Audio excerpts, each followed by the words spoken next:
There is a photograph from July 1981 that almost everyone over a certain age remembers seeing.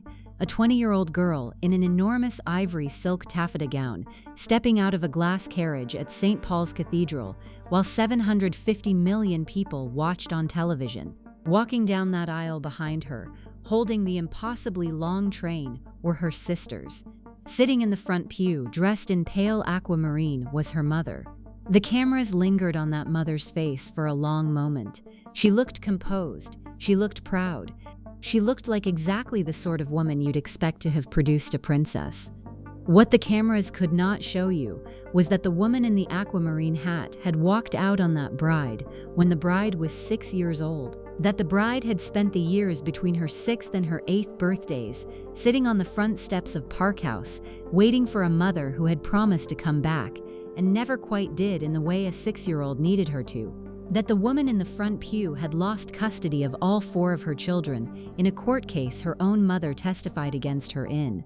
That 16 years after the wedding, in the spring of 1997, the bride would slam the phone down on that same mother during a conversation so vicious that the butler, listening from the next room, would later say he had never heard anything like it directed at the Princess of Wales by anyone, let alone the woman who gave birth to her.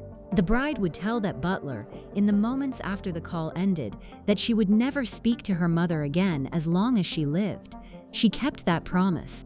4 months later, she was dead in a tunnel in Paris, and her mother had to bury her without ever having the chance to take any of it back. If you're enjoying this deep dive into the story, hit the subscribe button and let us know in the comments from where in the world you are watching from today. This is the story of Frances Shand Kydd, the woman the British press called the bolter, the woman her own daughter, in private, called something far worse, and the question that runs through her entire life, from a freezing January morning at Sandringham in 1936 to a Catholic funeral on a Scottish island in 2004, is the one nobody could ever quite answer.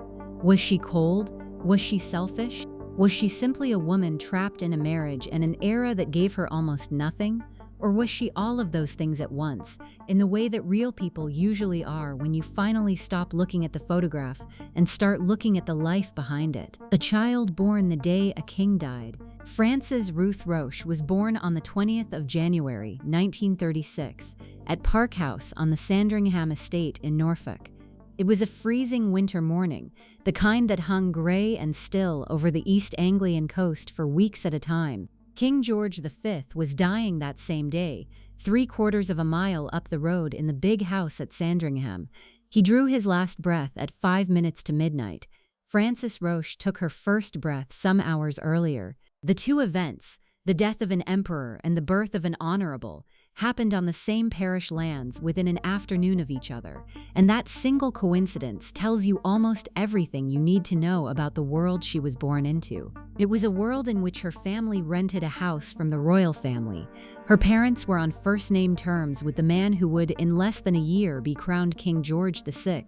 Her mother would later become a lady-in-waiting and confidant to the woman the world would come to know as the Queen Mother. The Roches were not royal themselves. They were the next thing down. They were the people whose children played with the king's children on the lawn at Sandringham in the summer, who were invited to the right shoots in the autumn, who lent the right kind of dinner party seriousness to the right kind of dinner parties. Her father was Maurice Roche, the 4th Baron Fermoy, a charming Irish-American peer who had grown up between continents and seemed to most people who met him entirely at ease in the English country gentleman's life he had married into. The American part of him came from his own mother, Frances Ellen Work, a New York heiress whose fortune had been made in railways and whose marriage to the 3rd Baron Fermoy had been the kind of transatlantic transaction that built half of British aristocracy in the late 19th century.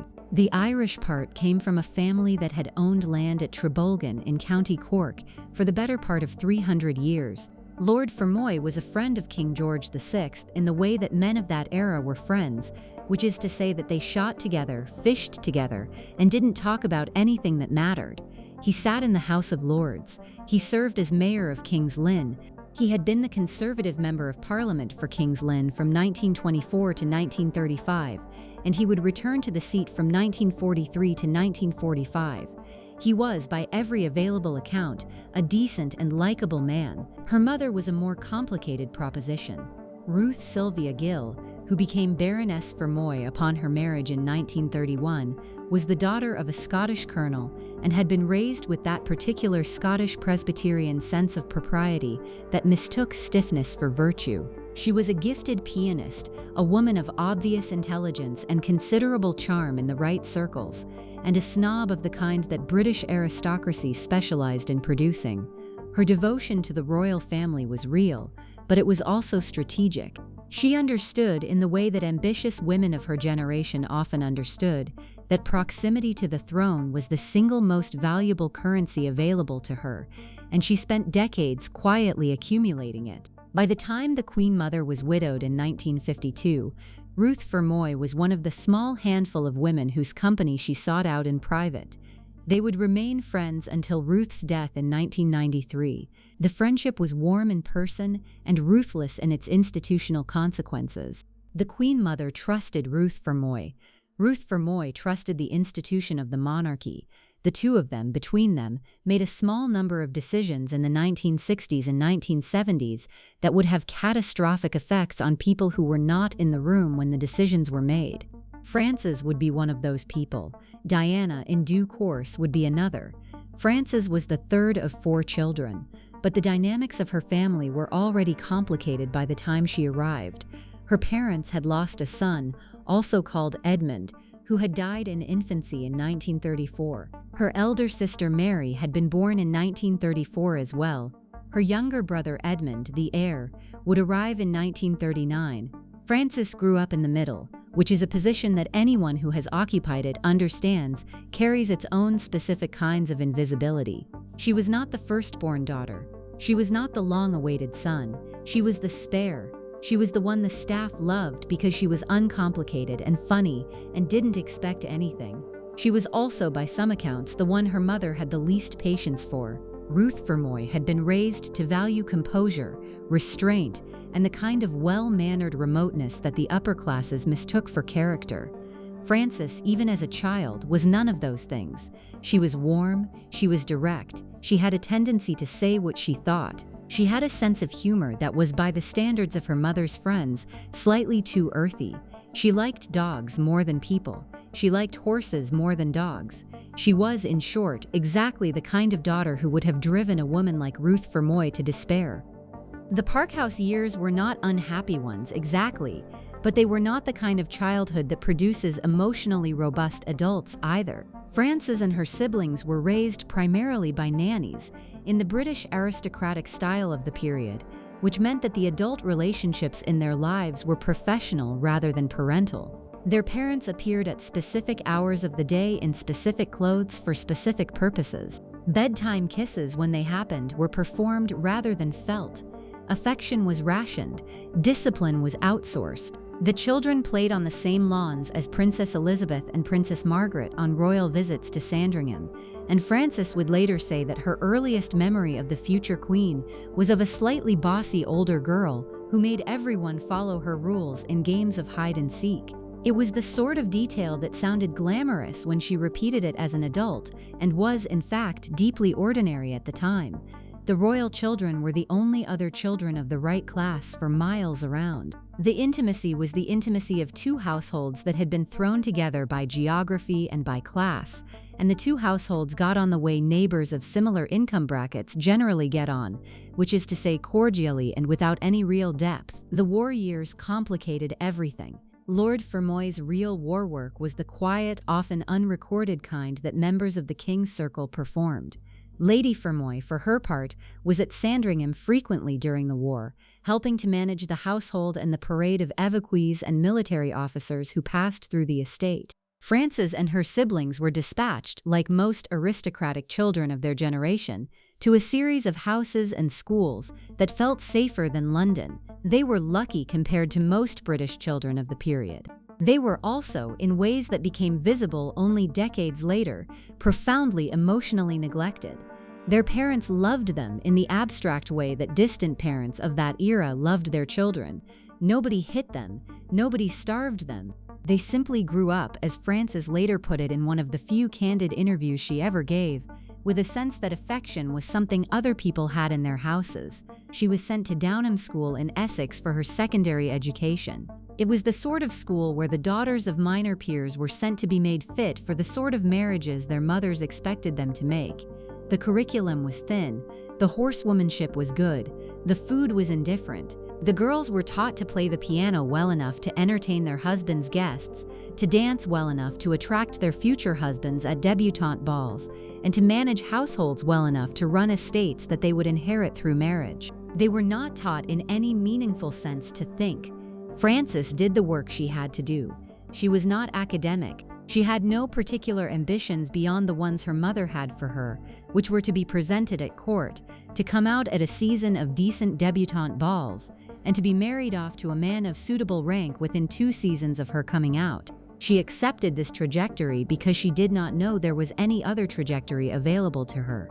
The girls she went to school with accepted it for the same reason. In 1955, when Frances was 19 years old, her father died of a heart attack. He was 69. The family had moved out of Park House by then, but the loss reverberated through everything that came after. Lord Fermoy had been the warm one.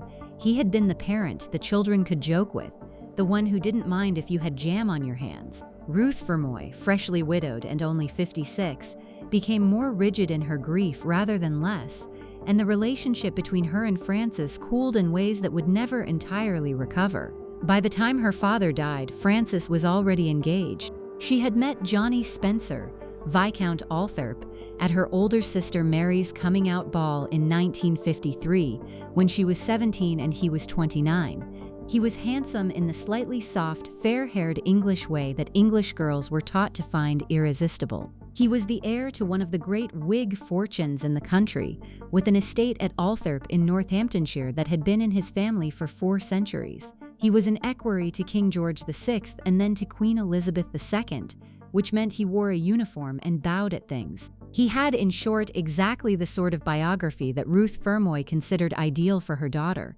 and Frances, at 17, was in no position to argue with her mother about anything. There is a detail from the engagement period that her family would later remember in a particular light.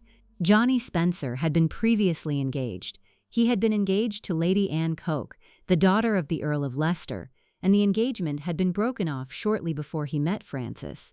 The reasons for the broken engagement were not widely publicized, but the relevant detail, the one that Frances either did not know or did not allow herself to understand, was that the broken engagement had not been Johnny's idea. Lady Anne had broken it off.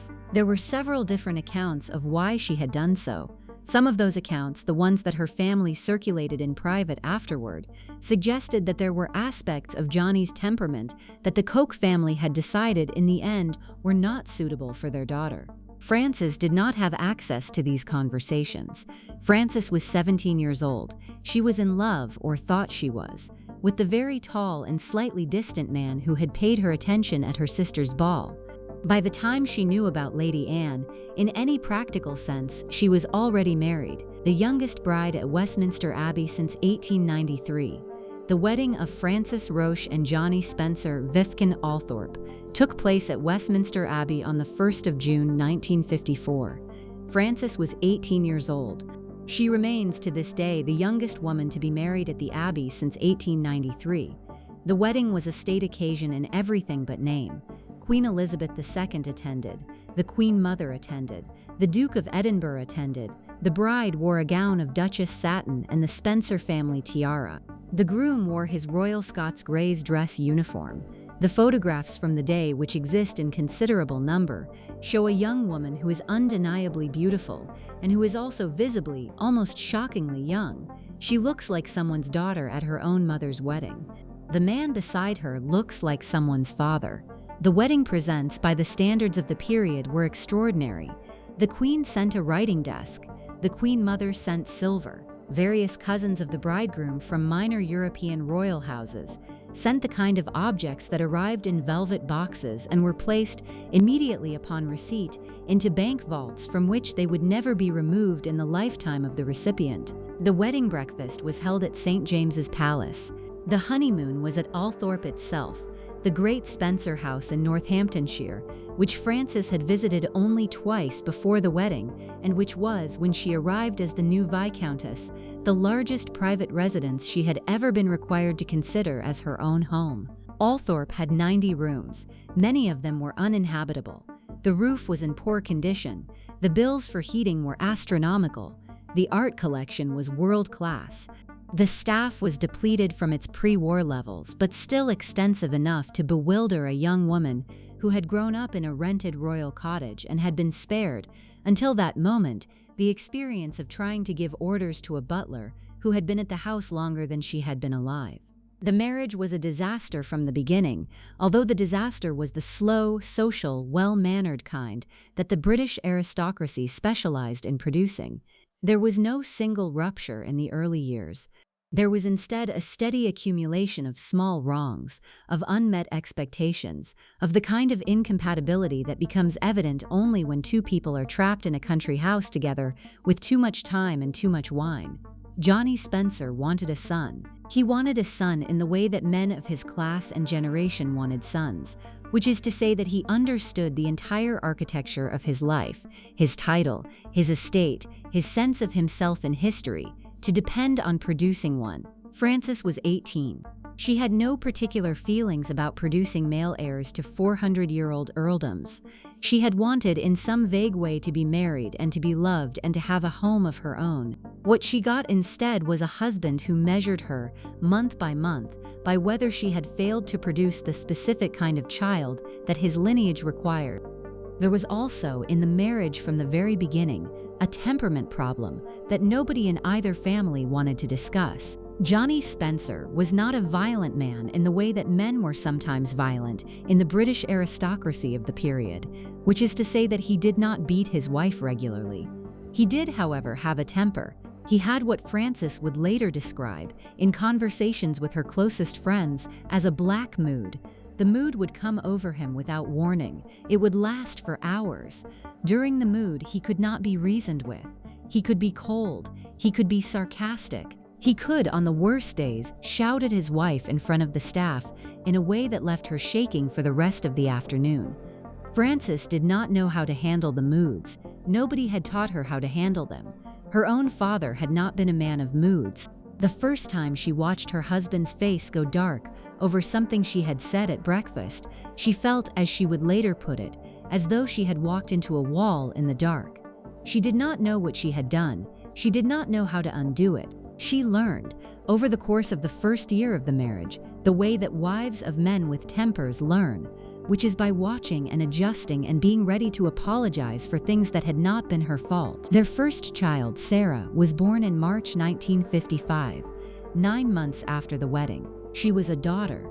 The disappointment, although nobody articulated it openly, hung in the air at Park House for weeks afterward. They had taken Park House, the same Park House where Frances herself had been born, as their family home after the wedding, because Althorp was uninhabitable, and because Park House was available, and because Lord Fermoy had moved out after his retirement from politics.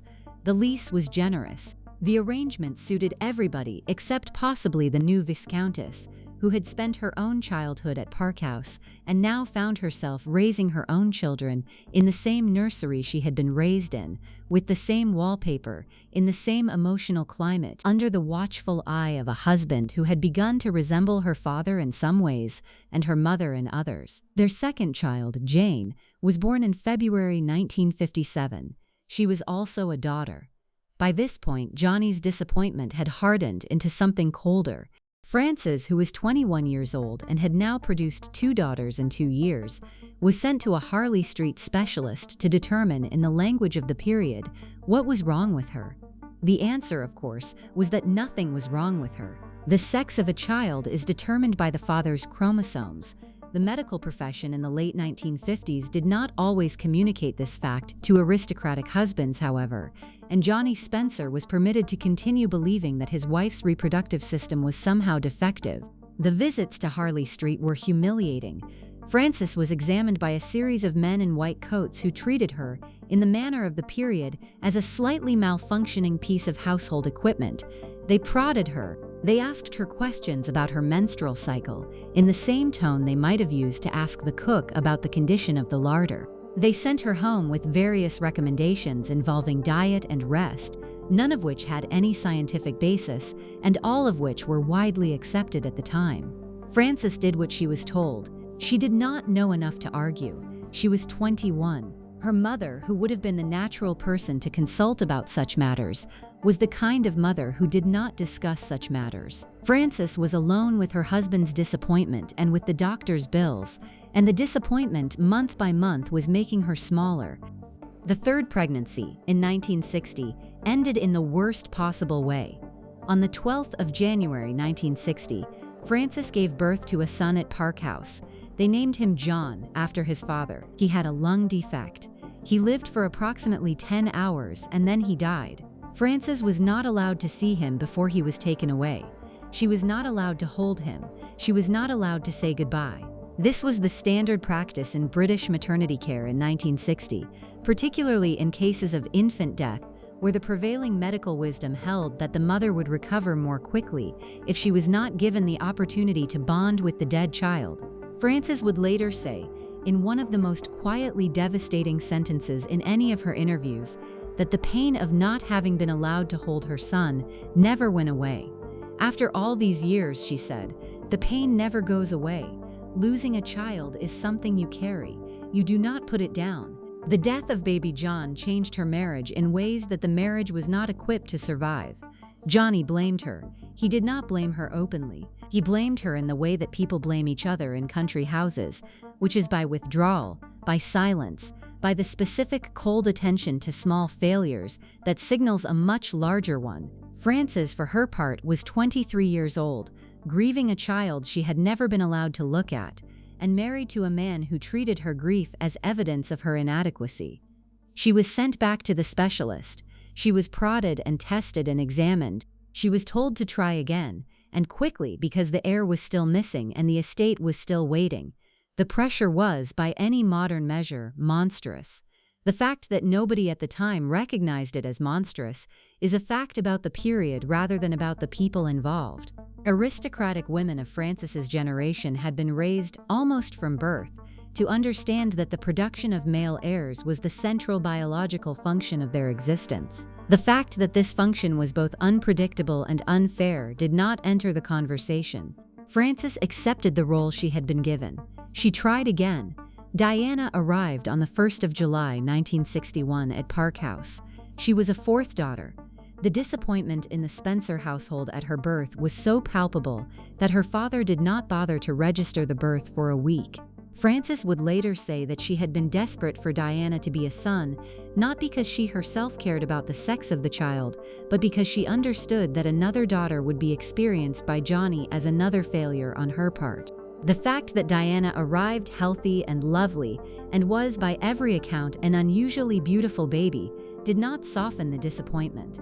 It was in some ways the cruelest possible arrangement for the child involved. Diana would grow up in a household in which her very existence was a kind of apology for not having been her brother. The realization came to her in stages over the course of her childhood, in the way that such realizations always come to children. The remark from a visiting aunt that everyone had hoped for a boy, the half-glimpsed look on her father's face when he saw her in her christening gown, the small awareness, building over years, that she was loved but slightly less wanted than she would have been if she had been someone else. Diana would carry that awareness with her into adulthood. She would carry it with her into her own marriage. She would carry it with her, in some real sense, into the tunnel in Paris. Charles, the long-awaited son, finally arrived on the 20th of May 1964. Frances was 28. She had been married for 10 years. She had produced 5 children, 4 of whom had survived, and the household at Park House had, at last, its male heir. Whatever satisfaction Frances took in the relief that followed was, by her own later account, entirely overshadowed by her exhaustion. She was a young woman who had spent a decade being measured against a single biological function, and who had finally performed that function adequately. There was no flood of warmth from her husband afterward. There was, in fact, almost nothing. Johnny had got what he wanted. The marriage, which had been held together for years by the pursuit of a son, now had nothing to hold it together at all. The years that followed at Park House were, in retrospect, the years in which the marriage died.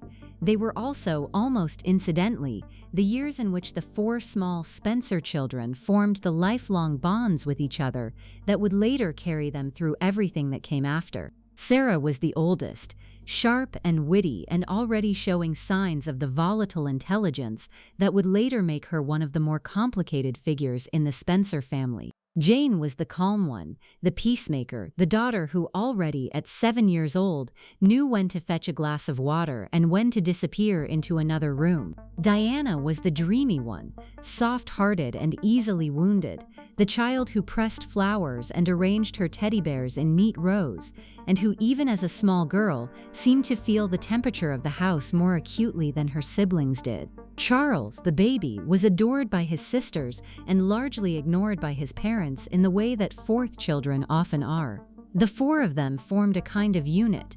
They had each other. They needed each other. And then, in the autumn of 1966, their mother went to a dinner party in London and met a man named Peter, the wallpaper heir, and the affair that broke a household.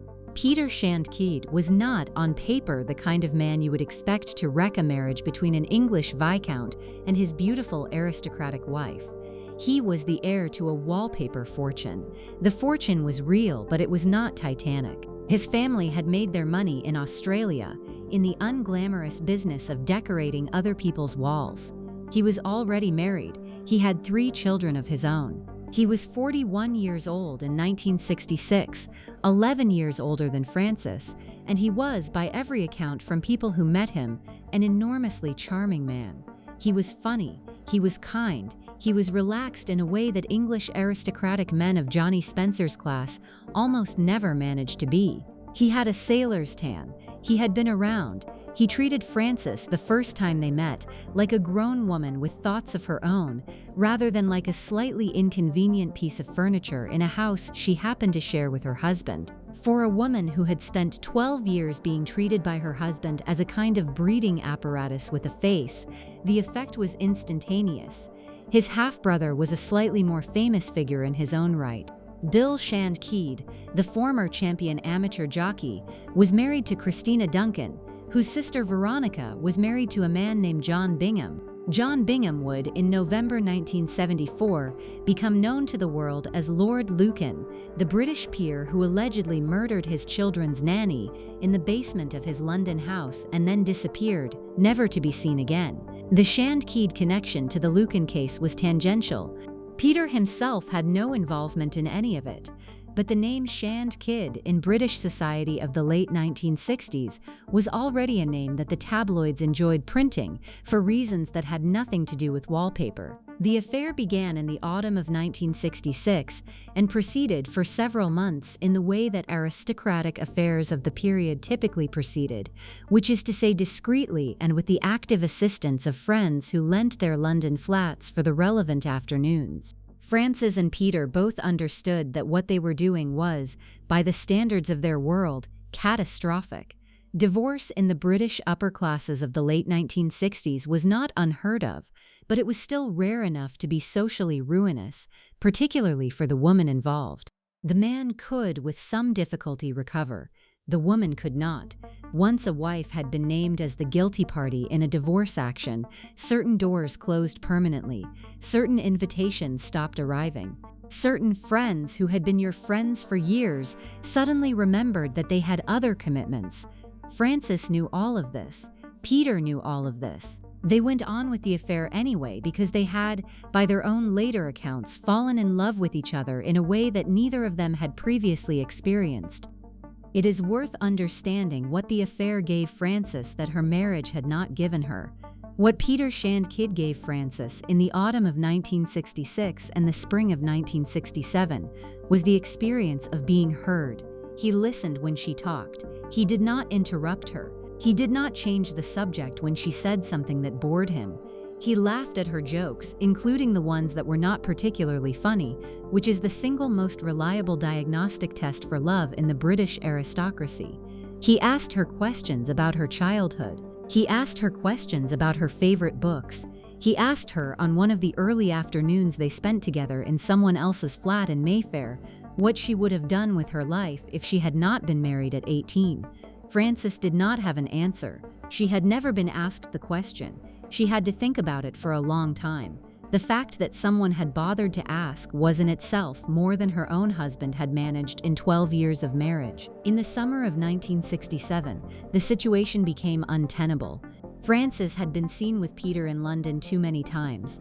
Johnny Spencer, who was not a perceptive man but was capable of putting two and two together when other people did the addition for him, began to receive the kind of helpfully concerned letters from friends that aristocratic husbands of the period received in such situations. He confronted Frances. She did not deny it. In September 1967, Frances moved out of Park House with the two youngest children, Diana and Charles, and took a flat in London. Diana was 6 years old. Charles was 3. Sarah and Jane were both at boarding school. The plan, as Frances understood it at the time, was that this was a separation rather than an abandonment. The children would live with her in London during the term and would spend the holidays at Park House with their father. She was their mother. She loved them. Of course she was going to keep them. She told Diana before she left Park House that she was going to London for a while and that she would be coming back. Diana, who was 6 years old, understood this in the way that 6-year-olds understand such things, which is to say that she did not understand it at all. She understood only that her mother was leaving. She understood that her mother had said she would come back. She believed her. Her brother Charles, the year afterward, would describe what happened next in an interview that he would give as an adult, more than 50 years later. He would say that Diana used to sit on the front step of Park House waiting for their mother. She would sit there for hours. She would refuse to go inside. She would wait because her mother had promised, and her mother had not yet come. Frances did come back, at first for visits. She came down from London. She took the children to lunch. She made the trip every weekend she could. But the visits were not the same as being home, and the visits, in the way that such visits do, became less frequent as the months wore on, partly because the children's father made them increasingly difficult, and partly because Frances was by this point deeply in love with another man and trying to build a life with him in London. The flat in London was on Cadogan Place. It was a perfectly respectable address. It was also, by the standards of what Frances had walked out of, considerably reduced. There were 3 bedrooms. There was no estate, no staff, no army of nannies. Frances did her own cooking for the first time in her life. She walked Diana to and from school in Knightsbridge. She picked up Charles from the nursery in the afternoons. She did, in the autumn of 1967, what every young separated mother in London was doing, which was to try to construct a daily life out of the wreckage of an old one. She was, by every available account from the friends who saw her in those weeks, happier than they had ever seen her. The relief at being out of Park House was enormous. The relief at being out of the marriage was enormous. She had the children. She had Peter. She had a flat of her own. She had, for the first time in her adult life, the sensation of being a person with her own opinions, rather than a piece of furniture in someone else's life. She did not know in October and November of 1967 that everything she had built in those 2 months was about to be taken away from her in a single conversation at Park House over Christmas. The Christmas of 1967 was the catastrophe. Frances brought the children up to Park House for the holiday, on the understanding that she and Johnny would attempt to maintain civility for the sake of the children, and that she would take them back to London with her after Christmas. She did not know, when she arrived, that Johnny had spent the preceding weeks consulting lawyers. She did not know that he had decided, with the encouragement of his own circle and with the particular bitterness of a man who had been publicly humiliated, that he was not going to let her take the children back to London at all. The argument that broke out at Park House in the days after Christmas was the kind that destroys whatever was left to destroy. Frances asked for a divorce. Johnny refused. Frances said she was leaving and taking the children. Johnny said she could leave, but the children were staying. He physically prevented her from packing their things. He, in effect, took custody of his own children by the simple expedient of refusing to let them out of the house. There was nothing Frances could legally do about it in the moment. She left Park House without her children. She drove back to London alone. She did not know it at the time, but she would never live with Diana and Charles full-time again. The drive back to London on that cold evening in early January 1968 has been described by people Frances later confided in as one of the longest journeys of her life. The roads from Norfolk to London in the late 1960s were not the roads they are today. The journey took more than 4 hours. She drove it alone in the dark. She had left her children behind. She had not been allowed to say goodbye to them properly. She had not been allowed to explain what was happening. Diana, who was 6, had watched her mother arguing with her father in the hallway. Charles, who was 3, had been upstairs with the nanny. He had not seen anything. He had only known the next morning that his mother was no longer in the house. Frances, on the drive back to London, did not yet understand what her husband had done. She thought it was a tactical move. She thought he would relent in a day or two. She arrived back at the flat on Cadogan Place at close to midnight. Peter was there. She told him what had happened. He held her while she cried. The two of them sat up most of the night trying to work out what their next move was. Neither of them in the small hours of that morning could quite bring themselves to say the thing that turned out to be true, which was that Johnny had won. The custody battle and the betrayal that broke her. The divorce proceedings of John Spencer, Viscount Althorp, and Frances Spencer, Viscountess Althorp, were held in the family division of the High Court of Justice in 1968 and 1969. They were not held entirely in public, but enough of the testimony leaked into the newspapers that the broad shape of what happened became part of the public record. Johnny's lawyers built their case on the proposition that Frances was a bolter, an adulteress, and an unfit mother. The first 2 charges were, in a technical sense, true. She had bolted. She was, in the legal language of the period, an adulteress. The 3rd charge was the one that mattered, and the 3rd charge was the one for which Johnny required testimony from a witness whose credibility could not be impeached. The witness he secured was Frances's own mother, Ruth, Lady Fermoy. Lady Fermoy's testimony against her daughter in the custody hearing is one of the cruelest things one woman ever did to another in the British courts of the 20th century. Ruth Fermoy was, by 1968, 60 years old, a widow, a woman of impeccable social standing, a confidant of the Queen Mother, and a person whose word in an English courtroom carried roughly the weight of granite. She testified that her daughter Frances was emotionally unstable. She testified that Frances had abandoned her family.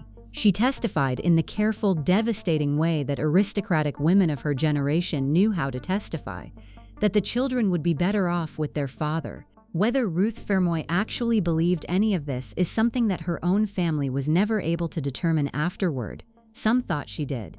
Some thought she was driven by snobbery, by an inability to accept that her daughter had thrown away an earldom for a wallpaper heir. Some thought she was driven by her loyalty to the royal family, who would not have wanted scandal attached to anyone in their circle. Whatever her motives, the effect of her testimony was decisive. Custody of all 4 Spencer children was awarded to their father. The conversations that must have taken place between Ruth Fermoy and the Queen Mother during the years 1967 and 1968 are conversations for which there is no record. They certainly took place. The 2 women saw each other constantly during those years. They wrote letters. They spoke on the telephone. Whatever was said about Frances in those conversations, whatever influence the Queen Mother may or may not have had on Ruth Fermoy's decision to testify against her own daughter, was lost to history when both women died. What is clear in retrospect is that the British royal family of the late 1960s had a strong institutional interest in the marriages of its inner circle holding together. A divorce in a family as closely connected to the throne as the Spencers was a kind of small political crisis. The fact that the divorce was being brought about by the woman, by a young wife who had run off with another man, was the kind of detail that the royal family of the period found genuinely objectionable. Ruth Fermoy, in choosing the institution over her daughter, was making the choice that the institution had been quietly suggesting she should make. The fact that she made it cost her daughter custody of 4 children. The fact that she made it, more than 3 decades later, cost her granddaughter the husband and the marriage that she might otherwise have escaped, because Ruth Fermoy would, in 1980, also encourage Diana into the marriage to Prince Charles that Diana would so painfully regret. Frances never spoke to her mother again in any meaningful way for the next 12 years. The relationship between them was not formally severed. They saw each other at family functions. They exchanged civilities at Christmas. But the warmth, what little warmth had ever existed between them, was gone. Frances would later describe what her mother had done as a betrayal of a kind she could not forgive. She said it in interviews. She said it to friends. She said it, late at night and in private, to Frances Shand Kydd, who had spent the divorce proceedings watching the woman he loved being publicly destroyed by her own family and had no idea how to comfort her. Frances was 32 years old when she lost her children. She had wanted them. She had loved them. She had not in any conventional sense abandoned them. She had left a marriage. The fact that the marriage and the children were considered by the law and by her own family to be inseparable from each other was a fact she had not fully understood until the verdict came down. Frances and Frances Shand Kydd were married on the 2nd of May 1969 at Holborn Register Office in London. There were almost no guests. There was no announcement in the Times. They left for Scotland almost immediately afterward, having decided that the only way to survive what came next was to be as far away from London society as it was possible to get without leaving the country. They bought an 18th-century farmhouse called Arden Capel on the Isle of Sail, a small island off the coast of Argyll, about 10 kilometers from Oban. The house was whitewashed and low and looked out over the Sound. The nearest village had a pub and a post office, and not very much else. The local population was small enough that everyone knew everyone, which was either a comfort or a horror depending on the day. Frances would later say that she had been happiest in the immediate years after the divorce on Sail. The island was the kind of place where her past could not quite reach her. The Scottish weather was bad enough to keep most of London at bay, and Peter, for the first decade of their marriage, was exactly what he had been when she first met him, which was kind, charming, and present. The local people on Sail did not at first know what to make of her. They knew in the general way that she was an English aristocrat who had married down and moved to their island to get away from something. They did not know, until much later, exactly what she had got away from. She introduced herself in the village as Mrs. Shand Kydd.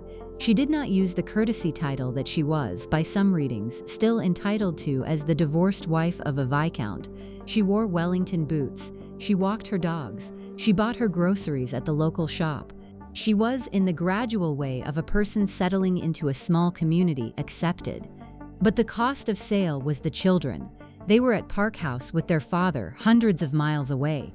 Sarah and Jane were old enough that they could maintain something like a real relationship with their mother through letters and occasional visits. Diana and Charles were not. Diana was 7, Charles was 4. Both of them experienced the move to Sail as a second abandonment, on top of the first. Their mother had left Park House. Now their mother had left England. She came when she could. She brought presents at Christmas. She wrote letters, but she was not there. And in the daily texture of a small child's life, the parent who is not there is the parent who has, for all practical purposes, ceased to exist.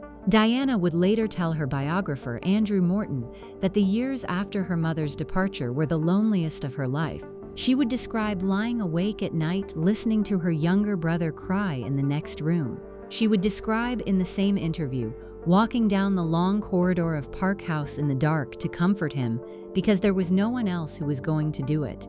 The Park House years without their mother, the household that the 4 Spencer children grew up in after their mother's departure, was not a happy one, although it was not, on the surface, a particularly dramatic one either. Johnny Spencer, who became the 8th Earl Spencer in 1975 when his own father died, was a man who had been deeply humiliated by his wife's affair and who was, by every available account, not psychologically equipped to raise 4 small children on his own. He hired a series of nannies of variable quality. He attempted, in the awkward English way, to be present at the right occasions. He took the children on holidays. He gave them ponies. He was not cruel to them exactly. He was, in his own way, devoted to them. But he was emotionally absent in the specific way that men of his generation and class were emotionally absent, which is to say that he could sit in the same room with a small child for an hour and not, at the end of it, have made any contact with the child at all. The nannies were a particular problem. Some of them were kind. One of them, the one Diana would later remember most warmly, was called Mary Clark. She arrived at Park House in the late 1960s and stayed for several years. She was a woman of considerable common sense who understood that the children had been through something terrible and who attempted, in the small ways available to her, to compensate. She read to them, she listened when they wanted to talk about their mother. She did not punish Diana for crying, which one of the previous nannies had done. She would later, after Diana became famous, give a series of interviews about her time at Park House, all of which described a quiet, deeply sensitive little girl who was already, at 8 or 9, hungrier for affection than the household around her was capable of providing. Diana, who was the most sensitive of the four, took the brunt of this. She had idolized her mother. She had been her mother's youngest daughter before Charles arrived, and she had clung to that position with the particular ferocity of a child who already suspected that affection in her family was conditional. When her mother left, the ground went out from under her in a way that nothing in her childhood after that ever managed to put back. She developed very young the constellation of emotional difficulties that would shape the rest of her life. The bottomless need for reassurance, the terror of abandonment, the tendency to test the people who loved her by withdrawing from them and waiting to see if they would come after her. The pattern was set at Park House between the ages of 6 and 10, and it was set almost entirely by the absence of Frances. Diana never quite stopped being the small girl on the front step waiting for the mother who had promised to come back. There is a small, almost unbearable detail from this period that Diana told to her biographer in the early 1990s. She said that her mother had sent her a Christmas card every year. The card always arrived. It always had a little note. Diana would read the note. She would look at the postmark. She would compare the postmark to the postmarks on the cards from previous years to see where in the world her mother had been. She did this in private. She did not tell her father. She did not tell her sisters. She did not tell her brother. The Christmas cards were her private archive of where her mother had been when her mother was not with her. She kept some of them. She had some of them by the late 1980s, still in her possession in a drawer at Kensington Palace. The image of the most famous woman in the world in her late 20s opening a drawer and looking at a series of Christmas cards from her mother is the kind of detail that nobody who has seen it ever quite recovers from. Charles, who was 3 when their mother left, processed the loss differently because he had not had as much of her to lose.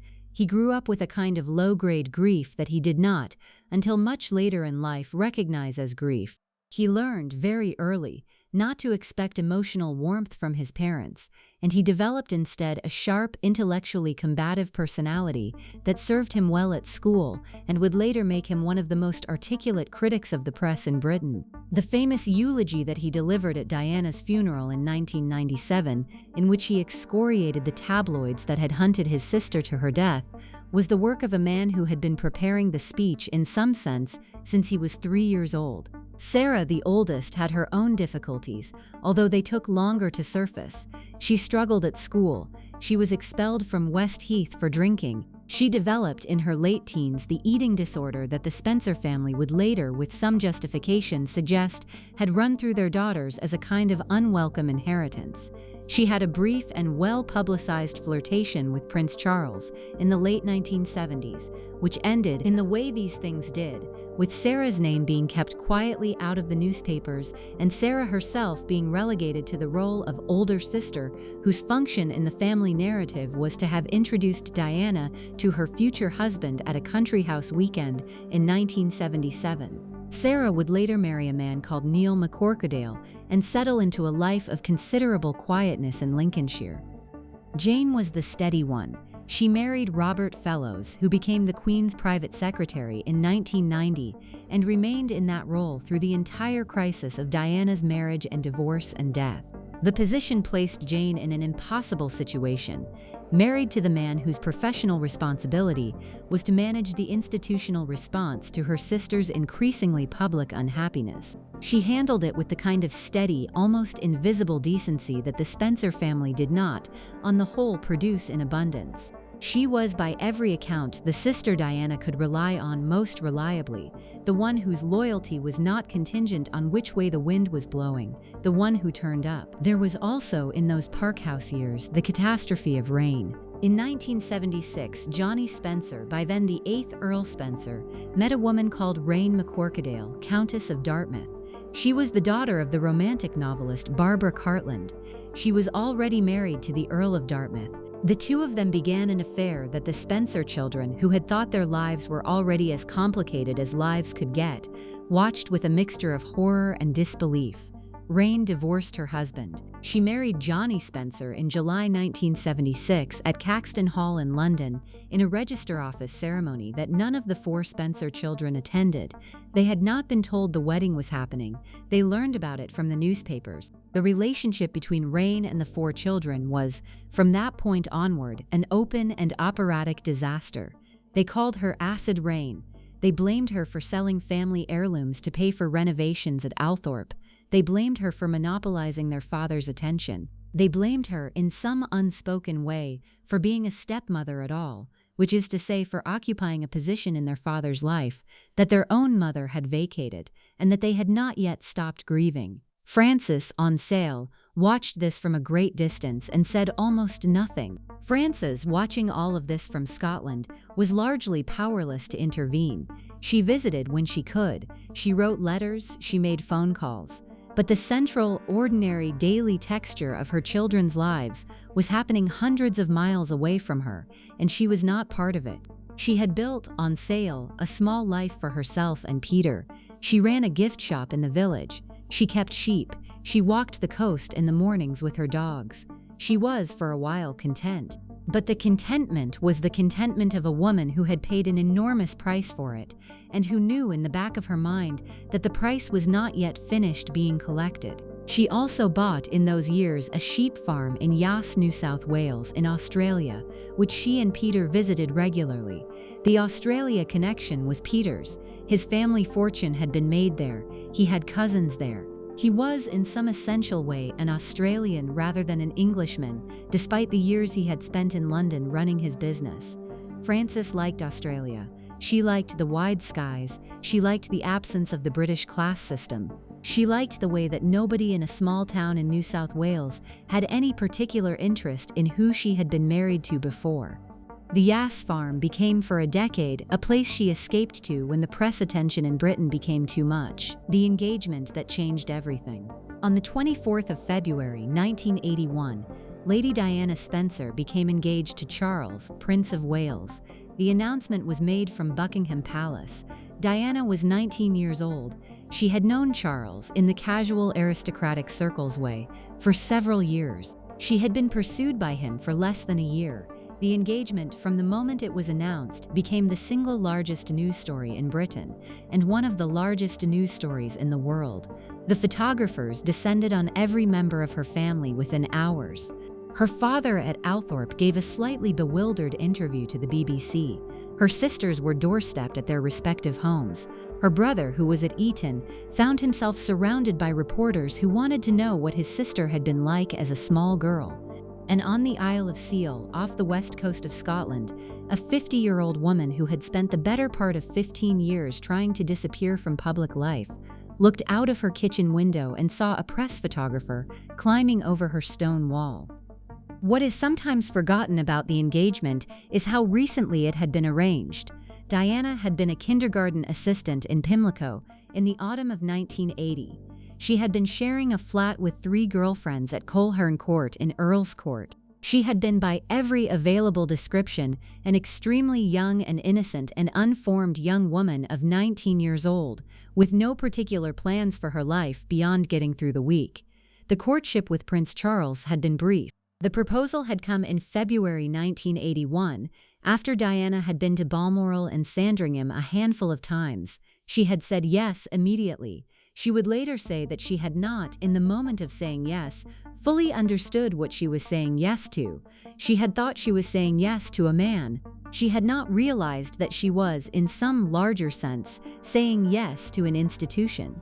The fact that nobody around her, including her own mother, had sat her down and explained the difference was a fact that the entire Spencer family would, in subsequent decades, have to live with. Diana's mother had in fact been one of the people who had encouraged the marriage, not in a forceful way, not in the way that Diana's grandmother Ruth Fermoy had encouraged it, which was more strategic.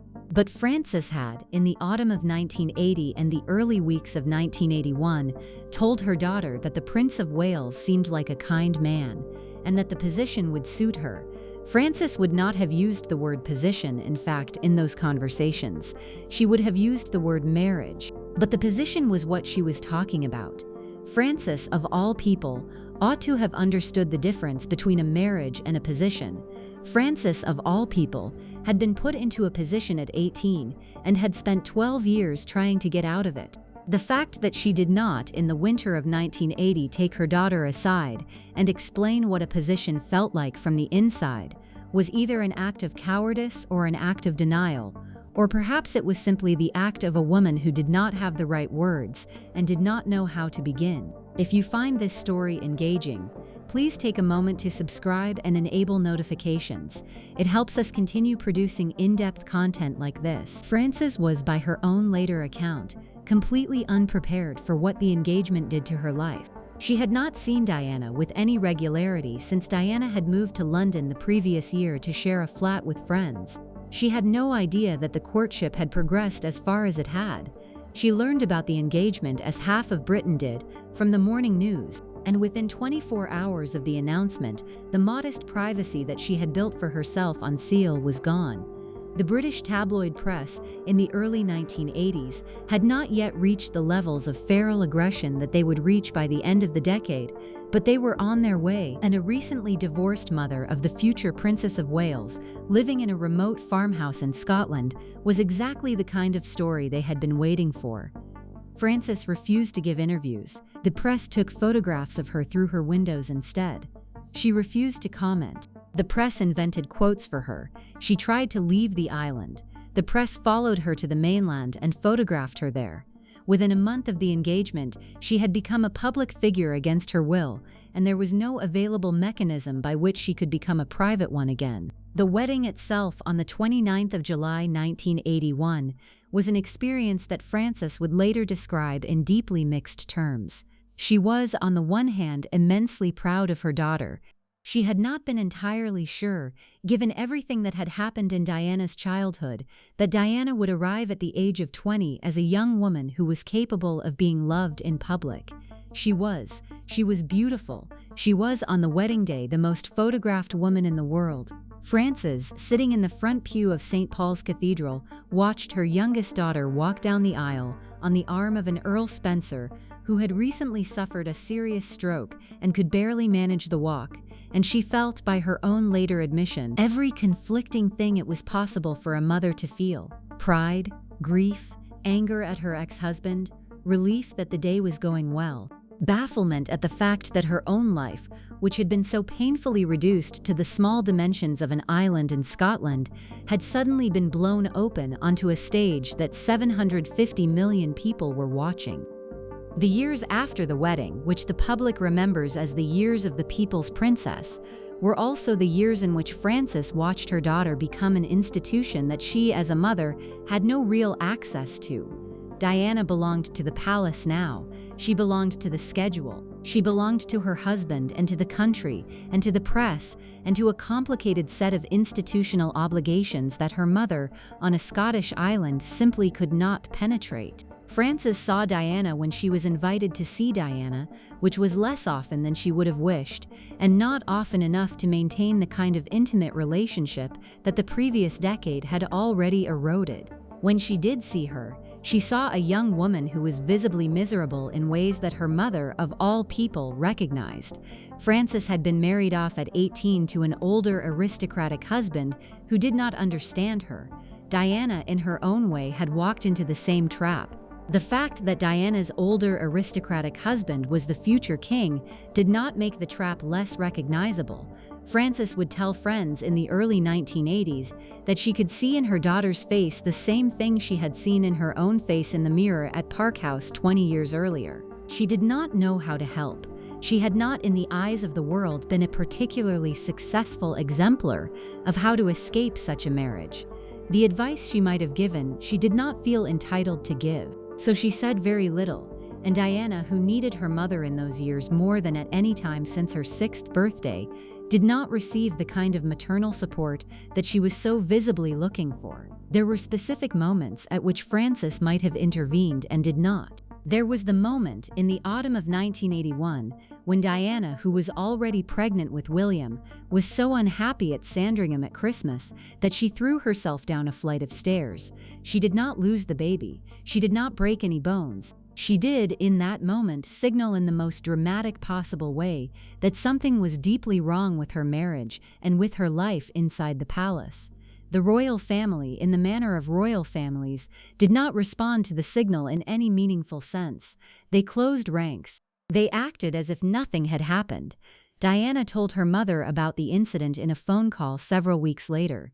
Frances did not, on hearing about it, get on a plane to London. She did not, on hearing about it, demand to see her daughter. She did not, by every available account, do very much of anything except listen sympathetically and tell Diana that things would get easier when the baby came. Things did not, in fact, get easier when the baby came. They got harder, the crack-up of the second marriage. While Diana's marriage was unraveling slowly in the 1980s in the way that the press would document obsessively, Frances's own second marriage was unraveling in the slower, less spectacular way that the press did not at first notice. Peter Shand Kydd, the charming wallpaper heir for whom she had given up everything, had spent the first decade of their marriage as a steady and devoted partner. The second decade was different. The press attention that arrived with Diana's engagement in 1981 was a permanent feature of their lives from that point on. Peter, who had married a woman he understood to be the slightly notorious ex-wife of an English viscount, found himself married instead to the mother of the Princess of Wales. The two roles were not at all the same. Frances was, after 1981, recognized everywhere she went. Photographers waited outside the gift shop. Tourists came to Sale to try to see her. Their phone rang constantly. Their privacy, which had been the central good of the life they had built together, was simply no longer available. He began, in the mid-1980s, to spend more time away from Sale. He traveled, he had business interests in Australia and elsewhere that required his attention. He developed, eventually, a relationship with another woman, a younger woman, who was not the mother of the Princess of Wales and whose company did not, by its nature, involve photographers. In June 1988, Peter Shand Kydd left Frances. He moved out of Arden Capel. He told her, in a conversation that she would later refer to only obliquely in interviews, that he could no longer manage the life that her daughter's fame had created. He needed something quieter. He needed something that was not constantly observed. Frances, who had spent 21 years married to him, was 52 years old. She had given up her first marriage for him. She had given up her children, in effect, for him. She had built a life with him on a Scottish island where the only thing she had ever asked for was to be left alone. And now he was leaving her because she could no longer offer him the thing she had originally offered him, which was a quiet life on the edge of nothing. Her own subsequent comment about the breakup of her marriage to Peter is, in its way, one of the most quietly devastating things she ever said. She said that the pressure of it all was overwhelming and finally impossible for Peter. She said that they didn't want him. She said that they wanted her. She said that she had become Diana's mum and not his wife. The they in the sentence was the press, the public, the unstoppable machinery of public interest in her daughter's life. The fact that Frances articulated her loss this way, as a slow displacement of one identity by another, suggests something about how she experienced the entire decade. She had been a person and now she was a relation. She had been Frances and now she was the mother of. The thing that other people wanted from her was not anything she could give them. It was access by proxy to her daughter. And Peter, who had married Frances rather than her daughter, had eventually found that the marriage no longer contained the wife he had originally chosen. He moved to England. He eventually, in 1993, married a Frenchwoman named Henri Paul, who ran a champagne importing business in London. The divorce from Frances was completed by the early 1990s and was by all accounts civil. Peter did not give interviews. He did not write a book. He did not, even after Frances's death in 2004, contribute to the various biographies and documentaries that crawled over her life. He kept his silence. He died in 2006, 2 years after she did. Whatever they had been to each other, the privacy of it at least survived. Frances on Sale was now genuinely alone for the first time in her adult life. She had divorced one husband and been left by another. Her 3 surviving children were adults with their own families. Diana was the most famous woman in the world. Sarah was raising her family in Lincolnshire. Jane was living the life of a senior civil servant's wife in London. Charles, the youngest, was at Oxford and then living abroad. There was, in the long evenings on Sale, very little to fill the space that had once been filled by other people. Frances filled it increasingly with drinking. The drinking and the drift. Whether Frances Shand Kydd had a drinking problem before the breakup of her second marriage is something that her surviving family members have always been careful about. She herself denied, until her death, that she was an alcoholic. The available evidence suggests that the drinking, which had been a sociable feature of her life for decades in the way that it was a sociable feature of upper-class British life generally, became something heavier and more solitary in the years after Peter left her in 1988. The island was small. The winters were long. Her closest friends were either in London or scattered. The press still came. The phone still rang. And in the evenings, when the work was done and there was nothing else to do, Frances drank. She drank, by the accounts of the few people who saw her in those evenings, in the particular way that aristocratic women of her generation had been trained to drink, which is to say at the right times, in the right glasses, with the right amount of dilution. She did not drink in the morning. She did not, by every available account, drink before lunch. She drank in the late afternoon, when the light was going, and into the evening, and the drinking was a thing she had learned to do over 40 years of dinner parties and country house weekends and small social events at which alcohol was the necessary lubricant. The fact that she was now drinking alone in a kitchen on a Scottish island did not change the rhythm of the drinking. It only changed the company. In June 1996, she was stopped by police on the mainland and charged with drunk driving. The blood alcohol level was significantly above the legal limit. She pleaded guilty in court. She was banned from driving for 15 months. She was fined. The story was, predictably, all over the British tabloids within 24 hours. The headlines were not kind. The press, which had been waiting for years for any evidence that the mother of the Princess of Wales was less than entirely respectable, fell on the story with the kind of energy that only a perfect tabloid setup can produce. Frances refused to comment publicly. She did not deny in subsequent interviews that she had been over the limit. She did deny with some asperity that she had a drinking problem. Diana, who was at this point dealing with the public disintegration of her own marriage, was reportedly furious about the drunk driving incident. The two of them had a difficult relationship by this point. Diana had grown into a woman who, for entirely understandable reasons, did not entirely trust her mother.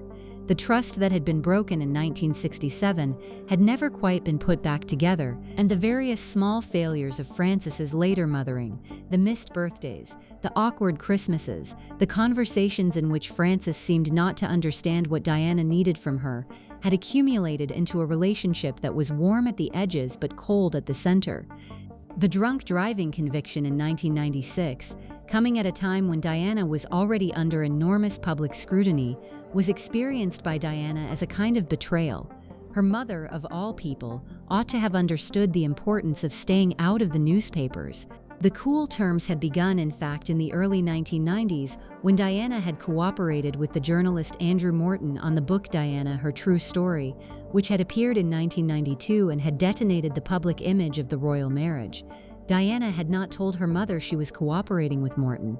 Frances had read about it, like everybody else, in the papers. She had been horrified. She had thought in the conventional way that aristocratic women of her generation thought, that you did not air your laundry in public. She had said so in the kind of strained phone call that mothers and daughters have when one of them has done something the other cannot understand. Diana had said in essence that her mother had no standing to lecture her about airing laundry in public, given the way Frances's own life had been aired in 1968. The argument had ended badly. The two of them had patched it up over the subsequent months. But the patching, like all the patching that Frances and Diana had done over the years, was thin. It covered the surface. It did not address the underneath. And the underneath by 1996 had been accumulating for nearly 30 years. The Hello interview and the final break. In May 1997, 3 months before Diana's death, Frances made what was, by every available metric, the worst decision of her relationship with her daughter. She gave an interview to Hello magazine. The interview was meant to be, on her part, a kind of olive branch. She talked about her daughter with affection. She talked about Diana's recently completed divorce from Prince Charles, which had been finalized in August 1996. She said in the most quoted passage from the interview that she thought it was absolutely wonderful that Diana had lost the title of Her Royal Highness as part of the divorce settlement. She said it without any apparent awareness of how the comment would land. The HRH had in fact been one of the most painful losses of Diana's divorce. It had been stripped from her in effect by the Queen and the palace. Diana had felt it as a public humiliation. The fact that her own mother described the loss of it as wonderful was, to Diana, the kind of comment that suggested her mother did not, in any meaningful sense, understand her at all. The interview also touched, in passing, on Diana's bulimia. This was the detail that Diana found unforgivable. She had spent years protecting the privacy of the eating disorder that had shaped much of her adult life. She had spoken about it on her own terms, in her own interviews, when she had judged that the public discussion of it might help other women suffering from it. She had not spoken about it casually, and she had certainly not authorized her mother to speak about it casually in the pages of a celebrity magazine. The fact that Frances had done so, apparently without consulting her, struck Diana as a violation of a kind that she did not know how to absorb. What is sometimes forgotten about the Hello interview is that Frances had not, by her own account, intended to discuss any of these subjects. She had agreed to be photographed at home on sale. She had agreed to answer a small number of general questions about her charity work. The journalist who had come up to the island had been pleasant.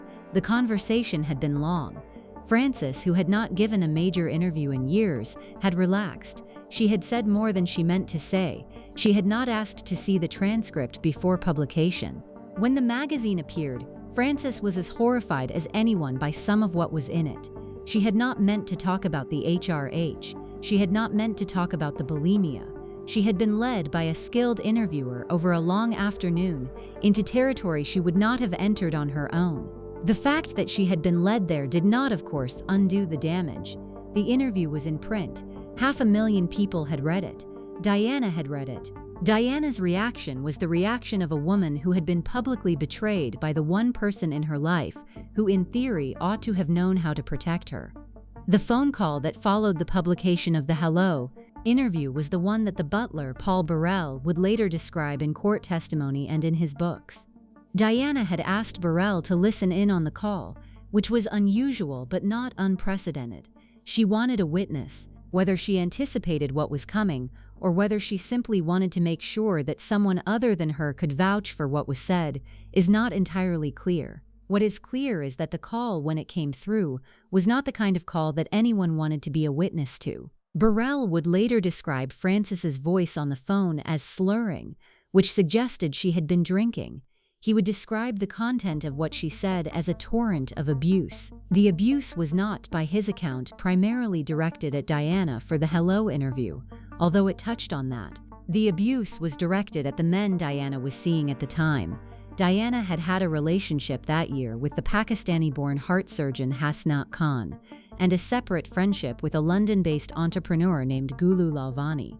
Both men were Muslims.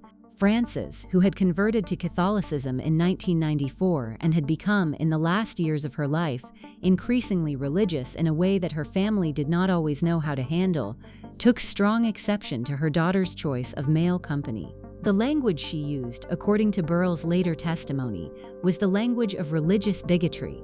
He would also describe, in his book and in subsequent interviews, that Frances called her daughter a prostitute. She used the word more than once. Diana hung up on her mother. She turned to Burrell. She said in the moments after she put the phone down that she would never speak to her mother again as long as she lived. She did not say it dramatically. She said it flatly as a statement of fact. She meant it. She wrote her mother letters in the weeks afterward, several of which Frances later said had arrived returned and unopened. She did not return her mother's calls. Sarah and Jane, who had been on cool terms with their mother themselves over various accumulated injuries, did not intervene on Frances's behalf. Charles, the youngest, was abroad. The break between Diana and her mother in the early summer of 1997 was complete. It had taken 30 years to build. It would never be repaired because Diana would be dead by the end of August. It is worth pausing before the inevitable next section to register what those 4 months meant in the lives of the two women involved. Frances, on sale, knew that something had broken. She did not know that it could not be repaired. She had had quarrels with her daughter before. She had had quarrels in which the two of them had not spoken for weeks at a time. The quarrels had always, in the past, blown over. She wrote her conciliatory letters in June and July of 1997 in the expectation that this quarrel too would blow over. The letters were not, by every account from people who later saw drafts of them, particularly contrite. Frances was not very good at being contrite. She had been raised in the Fermoy tradition to find apology embarrassing. The letters were warm in tone. They invited Diana to visit. They did not, in any specific sense, address what had been said on the phone. Diana, reading them, would not have found in them the thing she was looking for, which was a real acknowledgement of what her mother had said. Diana, for her part, had spent the 4 months of the estrangement growing into a kind of resolve that her family would not have predicted. She did not, in those months, miss her mother in any obvious way. She had her sons, she had her sisters, she had her charity work. She had her new friends, including Dodi Fayed, whom she had met in July at the Fayed family's villa in Saint-Tropez. The summer of 1997 was, in some ways, the freest summer of Diana's adult life. She had divorced Charles. She had bought herself a small flat in Knightsbridge. She had stripped down her staff. She was, in the photographs from those weeks, visibly happier than she had been at any time in the previous 15 years. The mother she was not speaking to was a fact in the background of the summer, but not the central fact. The central fact was that Diana, at 36, was finally beginning to imagine what the rest of her life might look like. Her mother's silence in those weeks was a thing she could afford to maintain.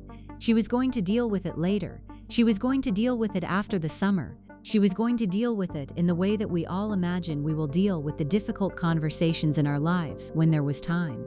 Paris, on the night of the 30th of August, 1997, Diana, Princess of Wales, was in Paris. She was with Dodi Fayed, the son of the Egyptian businessman Mohammed Al Fayed. They had dinner at the Ritz Hotel. Just after midnight, on the morning of the 31st of August, they left the hotel in a black Mercedes-Benz S-Class, driven by Henri Paul, the acting head of security at the Ritz. They were pursued by paparazzi on motorcycles. The Mercedes entered the Pont de l'Alma tunnel at high speed and struck a pillar in the middle of the road. Dodi Fayed was killed at the scene. Henri Paul was killed at the scene. Diana, who had been sitting in the rear right passenger seat without a seatbelt, was found alive but critically injured. She was extricated from the wreckage and taken to the Pitié-Salpêtrière hospital. She underwent emergency surgery for internal injuries. At approximately 4 o'clock in the morning Paris time, she was pronounced dead. The phone call to Sale came at around 2 o'clock in the morning. Frances was woken by it. She was 61 years old. She lived alone. The man on the other end of the phone was either a Foreign Office official or a member of the royal household, depending on which account you read. He told her that there had been an accident in Paris and that Diana was very badly hurt. By the time she had got out of bed and reached the kitchen, he had called back to tell her that her daughter was dead. There is no good record of what she did in the hours that followed. There were no witnesses. She was alone in a whitewashed bungalow on a Scottish island in the middle of a summer night, and the daughter she had not spoken to in 4 months was dead. She did not, by her own later account, scream. She did not collapse. She made tea. She sat in the kitchen. She waited for the rest of her family to call. The week that followed was the strangest of her life. The Spencer family closed ranks in the way that aristocratic families close ranks under public pressure, which is to say efficiently and without much overt sentiment. Charles, Earl Spencer, flew back from his home in Cape Town to take charge of the family's response. Sarah and Jane began the logistical work of preparing for a funeral that they all understood, before it had even been formally announced, would be one of the largest public events in modern British history. Frances flew down from Scotland and stayed at Kensington Palace with the body. She had not seen her daughter in 9 months. She saw her now, lying in the coffin, in the small private chapel of the palace.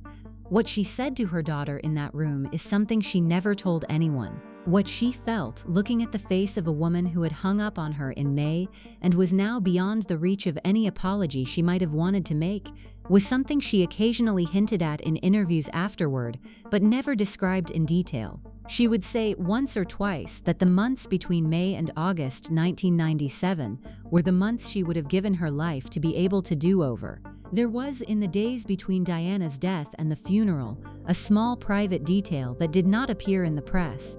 Frances asked, at Kensington Palace, to be left alone with her daughter's body for an hour.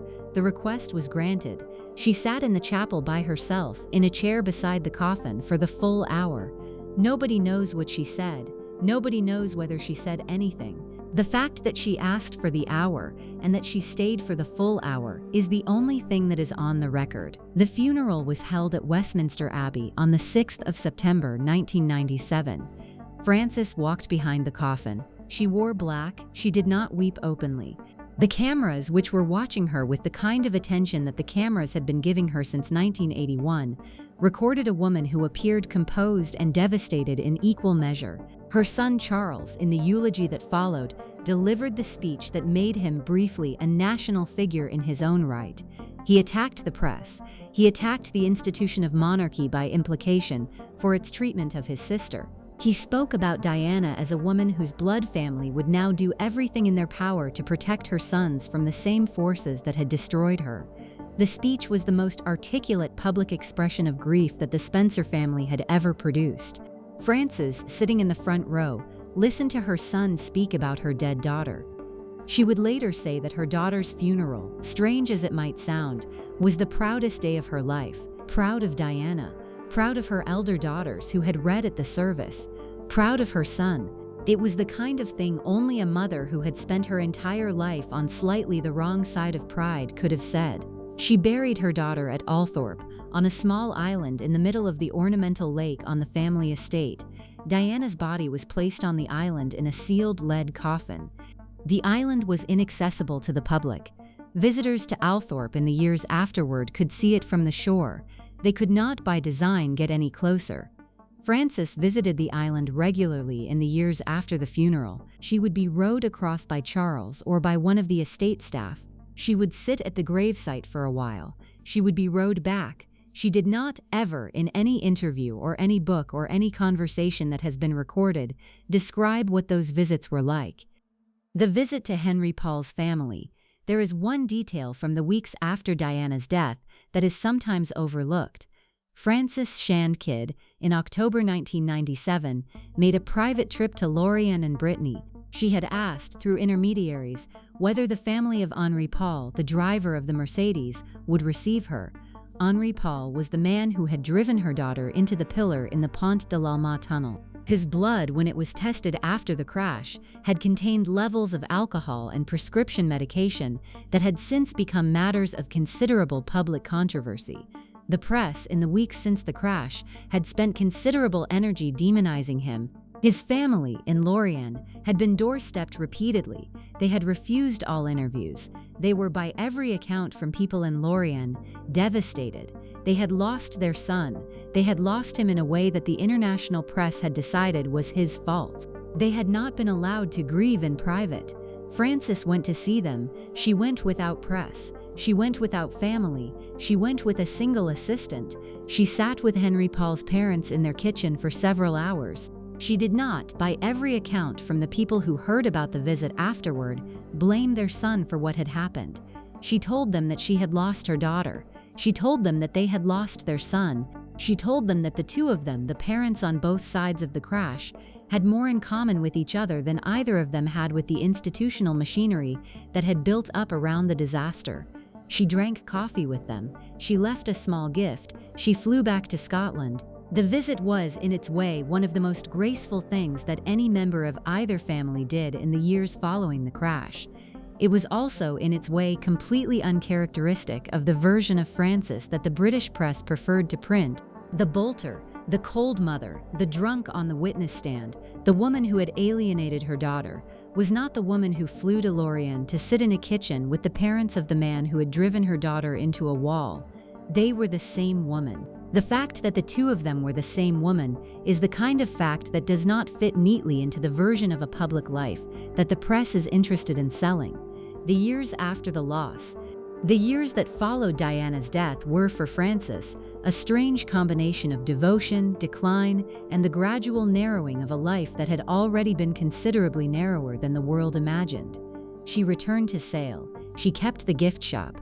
She continued the Catholic charity work that she had begun after her conversion in 1994. She supported a number of small organizations, a fund for the families of the Lockerbie bombing, several charities for handicapped children, the Catholic pilgrimage to Lourdes. She gave money quietly, in amounts that were never published. She volunteered her time. She was, in her last years, the kind of devoted parishioner that small Catholic communities in remote parts of Britain valued more than they could ever say. She was also, by every account, a deeply lonely woman.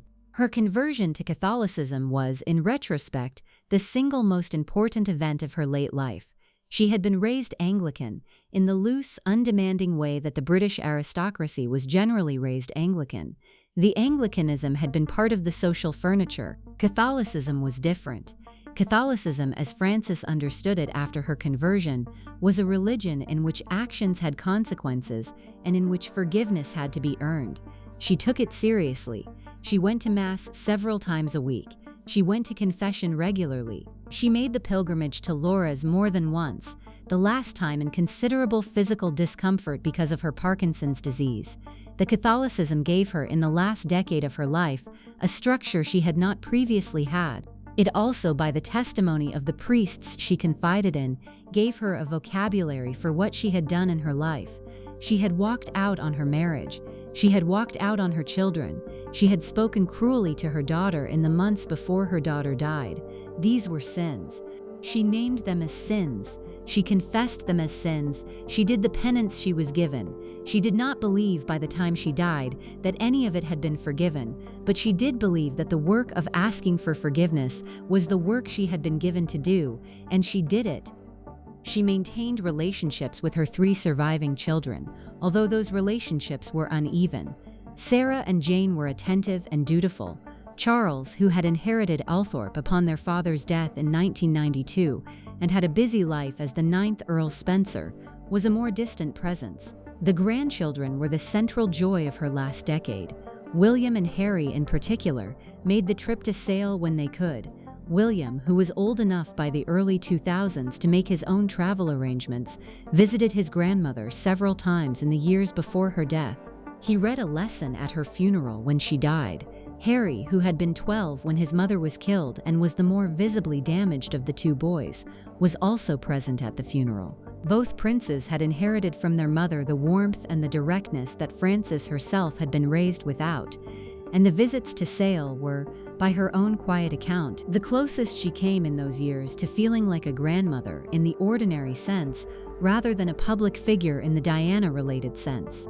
There was a particular detail about Harry's visits that Frances mentioned to a friend once, and that has since circulated in various biographies. He liked, when he was at Ardenkapelle, to sit in her kitchen and ask her about his mother. He had been 12 when his mother died. His memories of her were the memories of a 12-year-old. which is to say that they were vivid in some places and missing entirely in others. He wanted to know what his mother had been like as a small girl. He wanted to know what she had liked to eat. He wanted to know whether she had been afraid of the dark. Frances, who had been an absent mother for most of Diana's small girlhood, could not always answer the questions he asked. She had not been at Park House for many of the years that he was asking about, but she could answer some of them. She could tell him about the chocolate biscuits that Diana had liked at 4. She could tell him about the rabbit that Diana had been given for her 5th birthday and that had died 3 weeks later, in the way that small rabbits often did. She could tell him about the way Diana had walked on her toes when she was excited. The small details, the things that nobody else in his life could tell him. Harry, in those conversations, was the audience that Frances had been waiting for, in some sense since 1967. The audience that wanted to hear about her daughter as a small girl. The audience that did not care whether she had been a good mother. The audience that simply wanted to hear what his mother had been like before she was the woman the world had taken away from him. In 2002, Frances was called to testify at the trial of Paul Burrell, the former butler, who had been accused of stealing some of Diana's belongings after her death. The trial, which collapsed dramatically in the autumn of 2002 when the Queen suddenly remembered a conversation in which Burrell had told her he was taking some of Diana's things for safekeeping, was one of the most embarrassing legal proceedings in modern British royal history. Frances, on the witness stand, confirmed under oath that she and Diana had not been on speaking terms at the time of Diana's death. She said the phrase, "Every family has these disagreements and disputes, which are irrelevant to the future." The phrase was widely quoted afterward. It was also, by any reasonable reading, a sentence whose composure was almost entirely a function of the public setting in which it was uttered. Frances did not, in private, regard her estrangement from Diana as irrelevant. She regarded it as the single greatest tragedy of her life. The fact that she could say otherwise on a witness stand was a measure of her training, not of her feelings. The Burrell trial was, for Frances, a humiliation of a kind she had not been prepared for. She had not wanted to testify. She had been called as a witness by the prosecution. She had been required to discuss, in open court and in front of the British press, the contents of her relationship with her dead daughter. The cross-examination had not been gentle. The newspapers that afternoon made the most of it. Frances flew back to Scotland the day after she testified and did not return to England for several months afterward. Her health in the final years deteriorated faster than her age alone would have predicted. She was diagnosed with Parkinson's disease. She was also eventually diagnosed with brain cancer. The two illnesses combined to make her progressively immobile. She refused, to her family's frustration, to leave Sale. She refused to move closer to Althorpe. She refused, in effect, to be looked after by anyone other than the small handful of friends and neighbors she trusted. She wanted to die on the island. She wanted to die in the house she had bought with Peter in 1969. She wanted, in the end, to die on her own terms, in a place she had chosen, and the children and grandchildren who would have preferred something different had to accept that the woman they had wanted to look after was not, in the end, going to let them. The last year was difficult. The Parkinson's took her hands. The brain cancer took her memory in patches.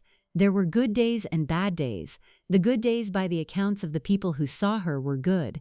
She remembered her grandchildren. She made jokes about her childhood. She talked about the dogs she had owned over the years, in the way that elderly people sometimes talk about the dogs they have outlived, as a way of marking out the decades of a life. The bad days were bad. She did not always remember who people were. She had trouble swallowing. She had trouble standing. She lived with a small full-time staff, paid for by her family and managed by her daughter Jane, who came up to Sale regularly to check that everything was working. She died on the 3rd of June 2004 at Ardencapel. She was 68 years old. She had outlived her daughter by less than 7 years. Her funeral was held at St. Columba's Cathedral in Oban on the 10th of June. Her 3 surviving children attended. Her sister attended. Her grandchildren attended. William, who was 21 years old, read the lesson. Harry, who was 19, sat beside him. Their father, the man who had married Diana in 1981 and was now the husband of Camilla Parker Bowles, did not attend.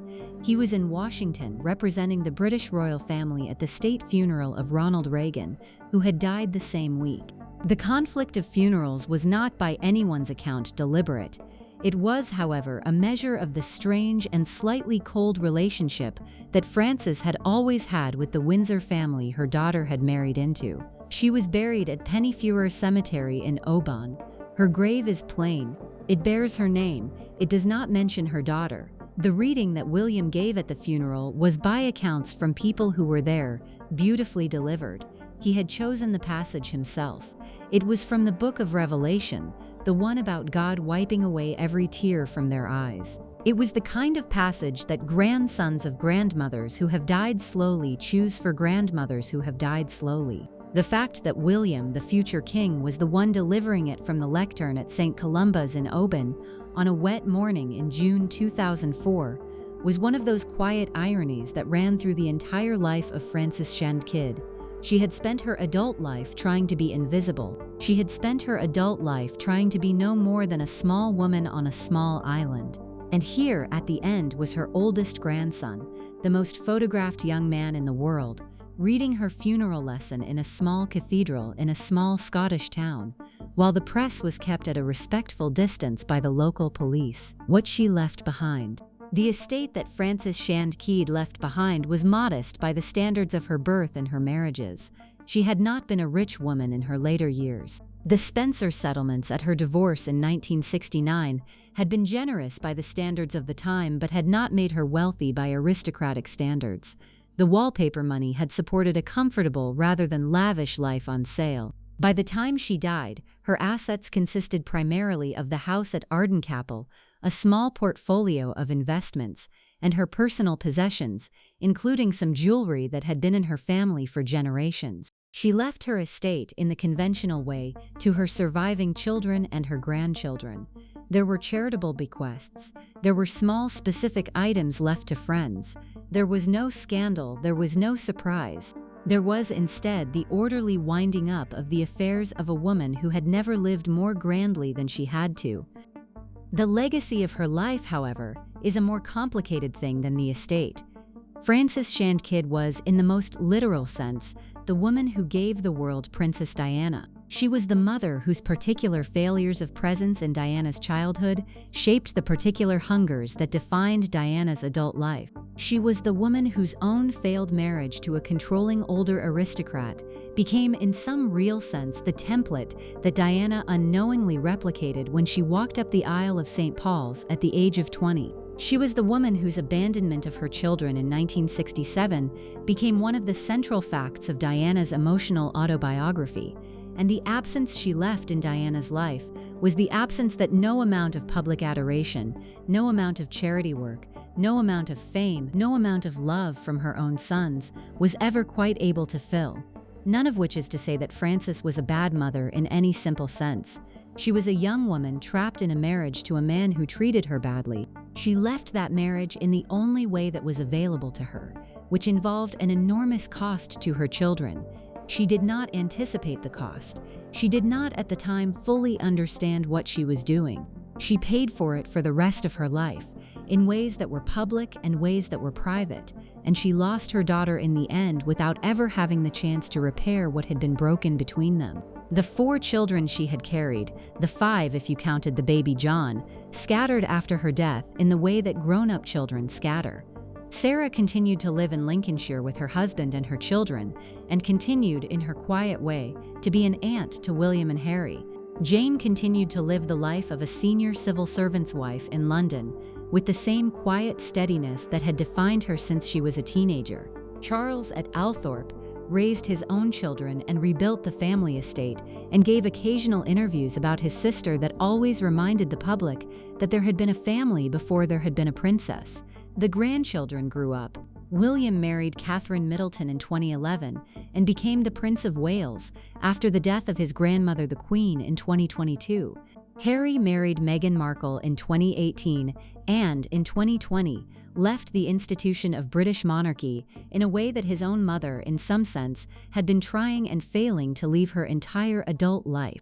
The line from Frances on sale to Harry in California is a strange one, but it is not, in the end, an unbroken one. The patterns of escape, of bolting, of choosing love and privacy over duty and protocol, run through that family more deeply than any single member of it has ever quite admitted in public. The thing about Harry's departure from the British royal family in 2020, which was widely discussed at the time as a uniquely modern decision, was that it was not, in any deep sense, uniquely modern. His maternal grandmother had done a version of the same thing in 1967. She had walked out of an aristocratic marriage to a controlling older man because she could no longer breathe inside it.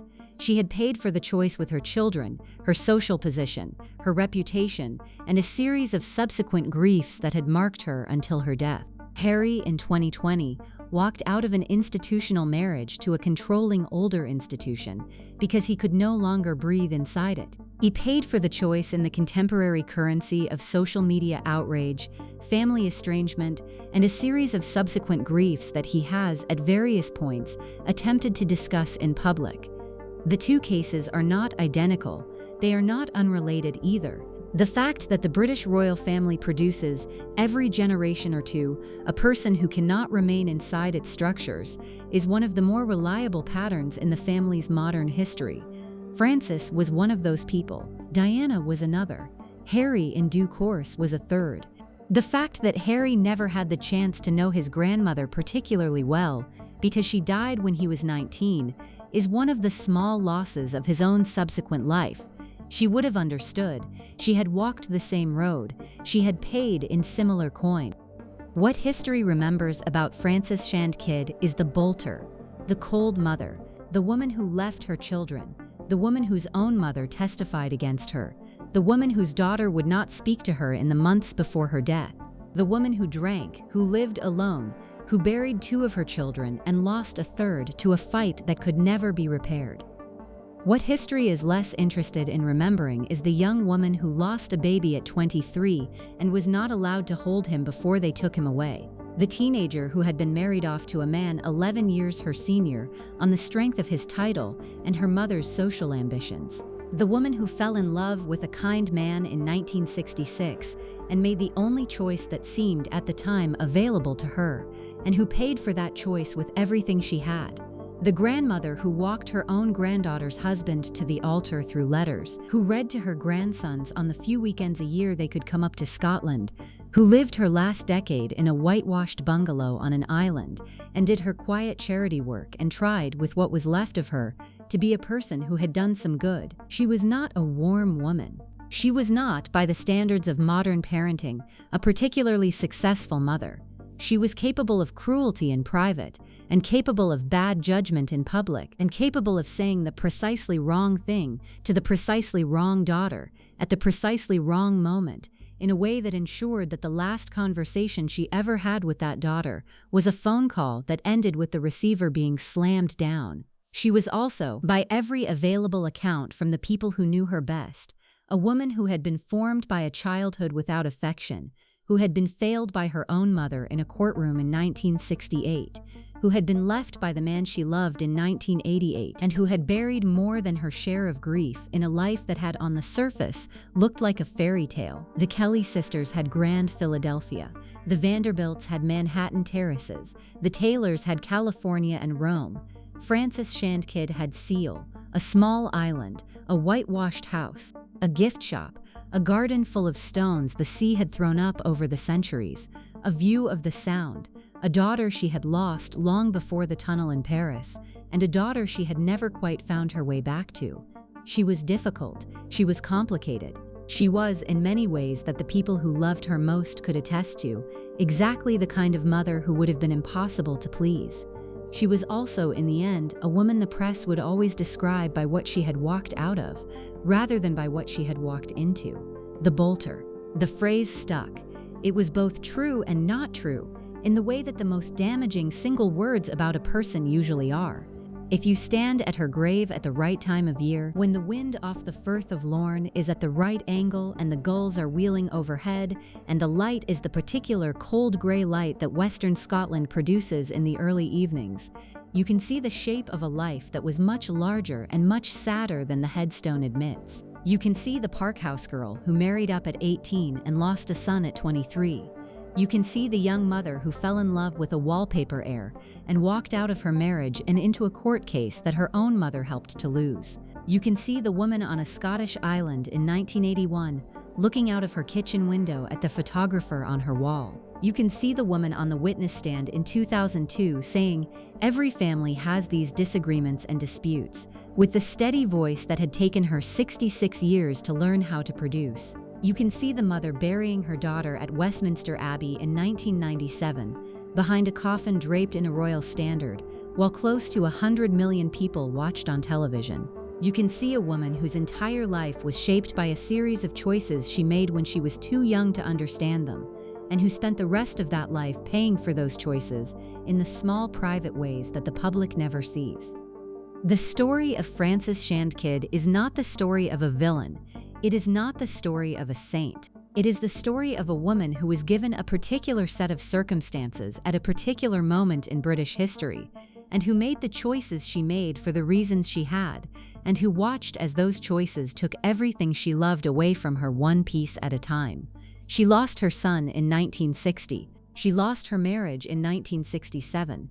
She lost her children in 1969. She lost her mother's affection in 1968 and never got it back. She lost her second husband in 1988. She lost her daughter in 1997. She lost her health in the late 1990s and lost her life in 2004. And she did all of it, from 1981 onward, with the cameras watching, with the British public assigning her in absentia a series of motives and personalities that bore very little relationship to the woman who actually existed on sale. History remembers the wedding photograph from 1981. It remembers the funeral photograph from 1997. It remembers the courtroom photograph from 2002. It does not remember the photograph that does not exist of a 6-year-old girl sitting on the front step at Parkhouse in the autumn of 1967, waiting for her mother to come back. It does not remember the photograph that does not exist of a 68-year-old woman in a kitchen on a Scottish island in 2004, looking out at the Sound for the last time. The story of Frances Shand Kydd lives in those photographs that do not exist.